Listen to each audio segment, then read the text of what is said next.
नमस्कार, स्वागत है आपका अजीत अंजिम जी के यूट्यूब चैनल पर। मैं हूं अशोक वानखड़े। एक मनोवैज्ञानिक प्रॉब्लम है, छपास और दिखास का रोग। एक प्रकार का डिसीज है ये कि कोई व्यक्ति अपने आप को इतना प्यार करता है, इतना आत्ममुग्ध हो जाता है कि हर जगह वो चाहता है उसकी फोटो हो, हर जगह वो चाहता है कि उसको अटेंशन मिले, हर जगह वो चाहता है कि उसके और कैमरे के बीच में कोई नहीं आए। हमारा दुर्भाग्य, हमारे देश के प्रधानमंत्री नरेंद्र मोदी जी को ये प्रॉब्लम है, ऐसा मैं मानता हूं। 2014 से लेके जब से मोदी जी आए हैं, तब से हर जगह मोदी जी एक भी जगह नहीं छोड़ते जहां उनका फोटो नहीं छपे, जहां वो किसी भी इवेंट को पूर्ण रूप से खुद संचालित कर खुद अपने आप को स्थापित नहीं करे। शायद ही कोई इस देश में हो दर्शकों में से जो अपने मां से प्यार नहीं करता हो। सभी मां से प्यार करते हैं, जन्मदिन पे सभी मां का आशीर्वाद लेते हैं, लेकिन वृद्धावस्था में अपने मां को अंदर के कमरे से वरांडे पे लाकर तमाम कैमरों के सामने मां का आशीर्वाद लेने वाले नेता भी नरेंद्र मोदी जी हैं। क्योंकि वो अपने मां का आशीर्वाद लेते, उसको भी वो इवेंट बनाना चाहते हैं। वो भी फोटो वो चाहते हैं कि सोशल मीडिया से लेके तमाम टीवी चैनल से लेके तमाम अखबारों में छपे। जब मां को मिलने गए तो वो तब तक गाड़ी से नहीं उतरे जब तक कैमरामैन नहीं पहुंचे। मानो वो देश के प्रधानमंत्री नहीं, किसी फिल्म के एक्टर हो, और जब तक कैमरा प्लेसमेंट नहीं हो, कैमरा एक्शन नहीं बोले डायरेक्टर, तब तक उतरना नहीं। वो गुफा में मेडिटेशन के लिए जाते हैं, वहां भी कैमरामैन लेके जाते हैं। यदि उनके और बीच में रक्षा मंत्री भी आते हैं तो हाथ से हाथ पकड़ के साइड किया जाता है कि चलो साइड हो जाओ। और ये मैं इसलिए बोल रहा हूं क्योंकि हाल ही में एक आरटीआई एक्टिविस्ट को एक रिप्लाई मिला। अजय वासुदेव बोस, उन्होंने मिनिस्ट्री ऑफ फाइनेंस को एक क्वेरी की, इंफॉर्मेशन मांगी आरटीआई एक्ट के तहत। उनकी क्वेरी ये थी, the total expenditure on advertisement on India G20 summit.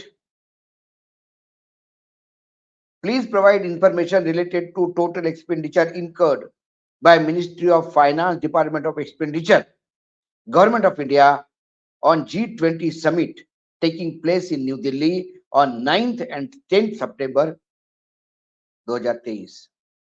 कृपा करके वित्त मंत्रालय, जो व्यय विभाग है उसका, वित्त मंत्रालय का, वो ये बताए कि भारत सरकार द्वारा G20 का जो आयोजन है मीटिंगों का न्यू दिल्ली में 9 और 10 सितंबर को 2023 में, इस पे कितना खर्चा आया, ये प्रश्न था।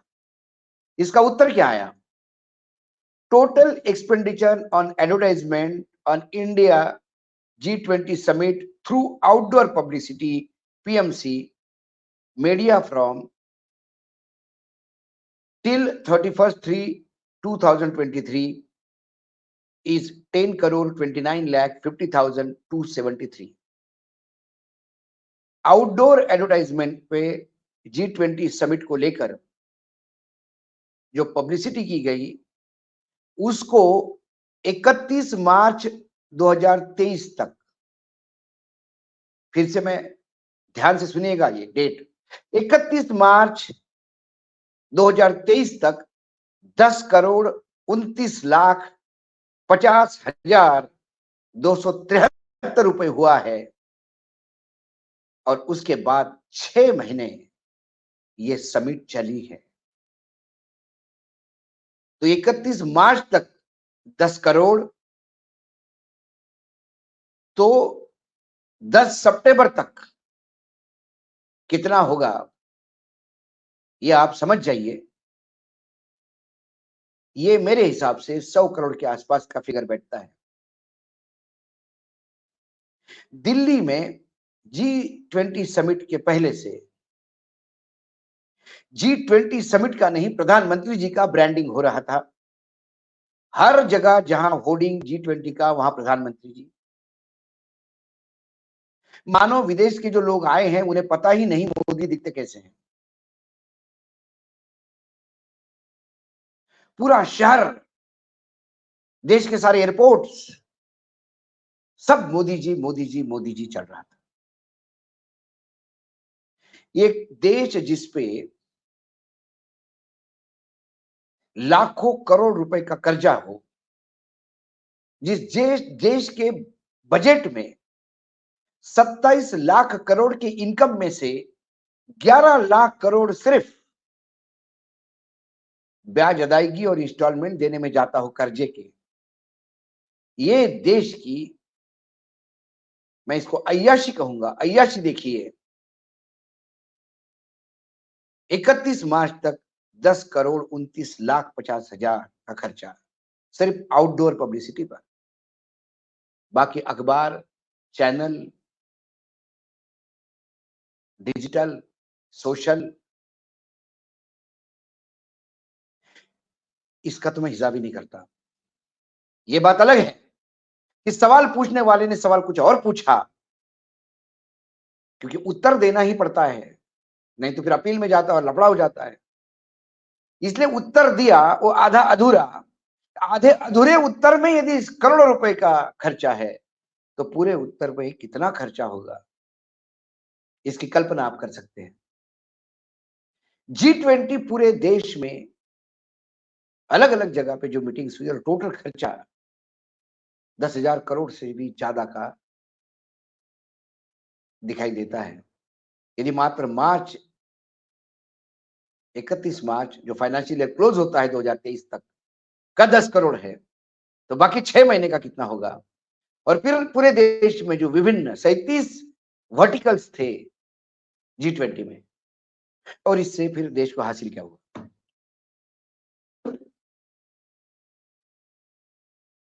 G20 में हमें अध्यक्षता बाय रोटेशन मिली।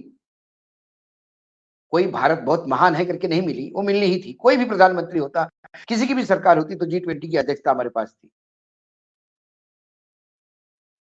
हम महिमा मंडन कर रहे हैं कि विश्व के तमाम लोग आए, तो इसके बाद नॉन अलाइनमेंट का जो मूवमेंट, नैम का जो सम्मेलन हुआ देश में, उससे कई गुना ज्यादा लोग आए थे।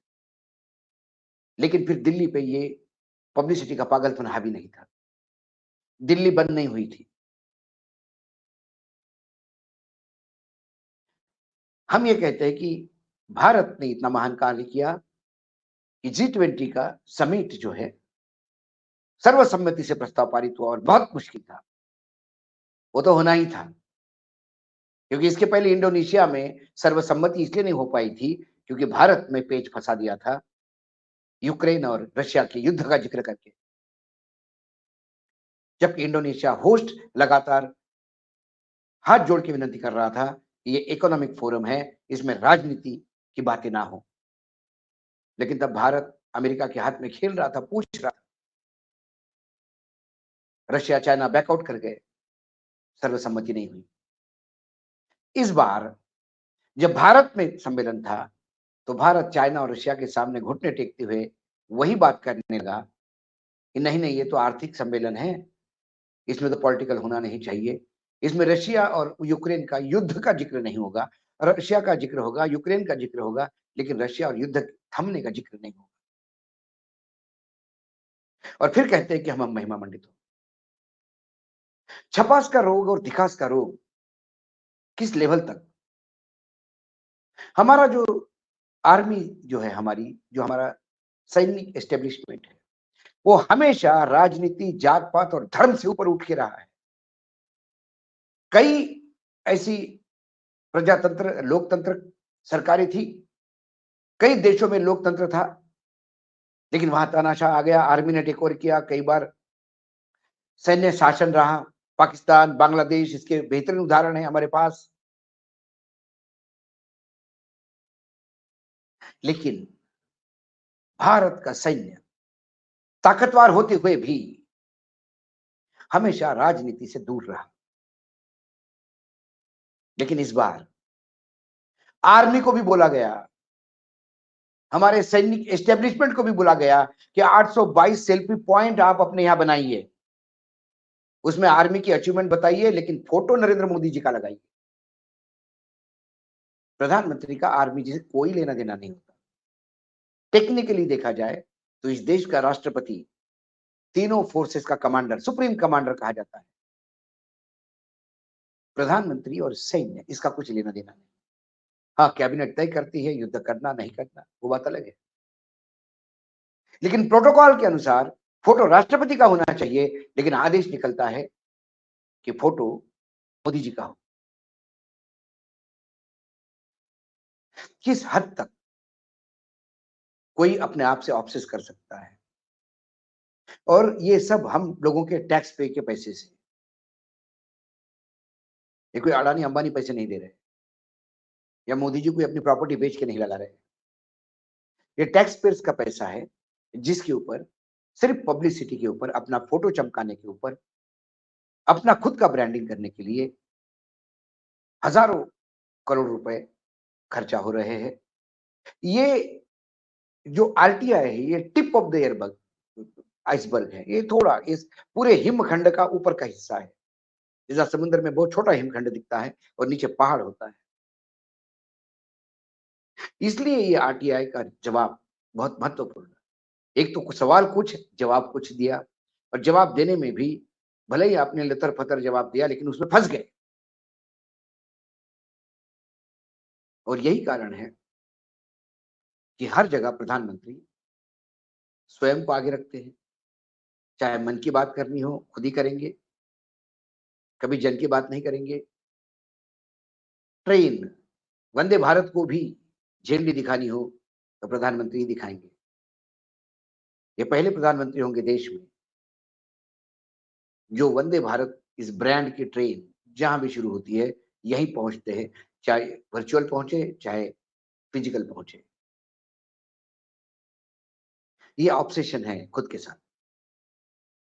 काश ये ऑब्सेशन उन्हें गरीबी हटाने के लिए होता, महंगाई रोकने के लिए होता, रुपए की गिरती कीमत रोकने के लिए होता, बेरोजगारी की समस्या हटाने के लिए होता, किसानों की आय सही मायने में दुगने करने के लिए होता,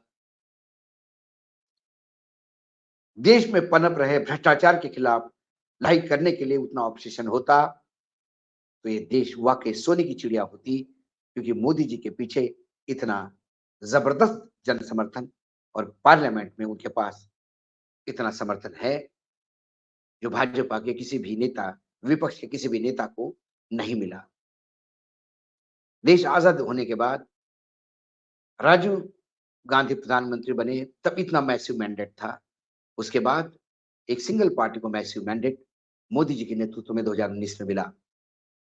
अपेक्षाएं बहुत थी, क्योंकि वादे बहुत थे, लेकिन हमें ये नहीं पता था कि 2024 से लेके 2023, 2014 से लेके 2023 तक मोदी जी पूरे देश को यही बताते रहेंगे कि मैं नरेंद्र मोदी हूं, ये मेरा फोटो है, ये मेरे अचीवमेंट है, ये मैं हूं, ये मेरे बारे में है,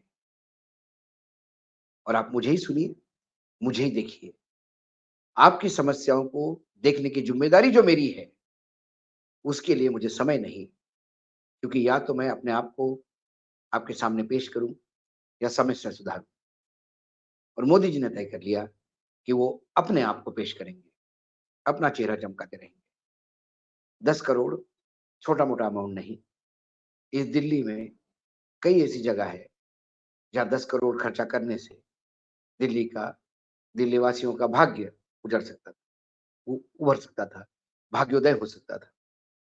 यदि 1000 करोड़ रुपए, 10,000 करोड़ के आसपास खर्चा G20 पे हो गया होगा, जो मेरा अनुमान है, 10,000 करोड़ में देश में बहुत कुछ हो सकता है, जिससे आम आदमी को कुछ मिल सकता है।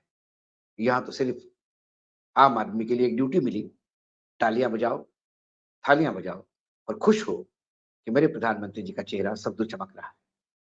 आज इतना ही, कल फिर आऊंगा किसी विषय के साथ। तब तक के लिए नमस्कार, देखते रहिएगा अजीत अंजुम जी का यूट्यूब चैनल।